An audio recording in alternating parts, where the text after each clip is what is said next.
शीत गायब बढ़िला खरा माघरे नाही आउ बाघ भली शीत कंबल जागारे लोड़ा पड़िलाणी पंखा आउ एसी हठात बदली जाइछि पाणीपाग माघ मासरे जे बाघ भली शीत हेबा कथा ताहा नाही एबे कंबल जागारे लोकमाने शीत ताप नियंत्रित यंत्र बा बिजुली पंखार सहारा खोजिलेनी। कोरापुट कंधमाल मयूरभंज सुंदरगढ़ भली केतोटी हाथ गणती जिला को बाद देले बाकी अन्य जिला मानकरे तापमात्रा 15 डिग्री उपरकू चलीगलानी।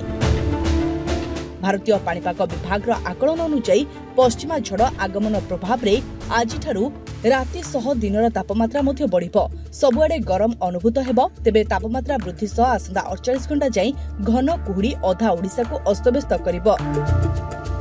आगामी 5 रु 7 दिन जाए पाग मुख्यतः सुखिला रहिबो राति तापमात्रा रे कोनोसी परिवर्तन हेबो नाही।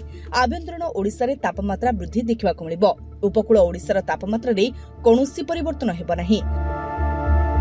मालकानगिरी कोरापुट रायगड़ा गजपति गंजाम कंधमाल नयागढ़ खोर्धा पुरी जगतसिंहपुर केन्द्रापड़ा कटक ढेंकानाल अनुगुल जाजपुर देवगढ़ संबलपुर और केन्दुझर जिले में कुहुड़ी हेबाकु थिबारु गुरुवार सकाळ पर्यंत येलो वार्निंग जारी होईछि। परवर्ती 24 घंटे गंजाम गजपति नयागढ़ खोर्धा पुरी कटक केन्द्रापड़ा अनुगुल जगतसिंहपुर केन्दुझर और मयूरभंज जिला को घन कुहुड़ी पाई वार्निंग दिया जायछि। 31 तारिख में उपकूल ओडिशा रे हालुकारू मध्यम धरणर कुहुड़ी अनुभूत हेब। गत 24 घंटे 10टी अंचल में घन कुहुड़ी सह किछि स्थान में हालुकारू मध्यम धरणर कुहुड़ी अनुभूत होइतिला।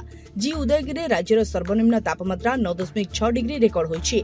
अनुगुल कोरापुट और नयागढ़ में अत्यधिक कुहुड़ी सह चांदबाली कटक केन्दुझर केन्द्रापड़ा भुवनेश्वर फुलबाणी और जगतसिंहपुर रे घन कुहुड़ी दृश्यमान होइछि। बरगढ़ और नुआपड़ा रे आज राज्यर सर्वाधिक तापमात्रा 33 डिग्री रेकर्ड होइछि। Bureau report SMCT news.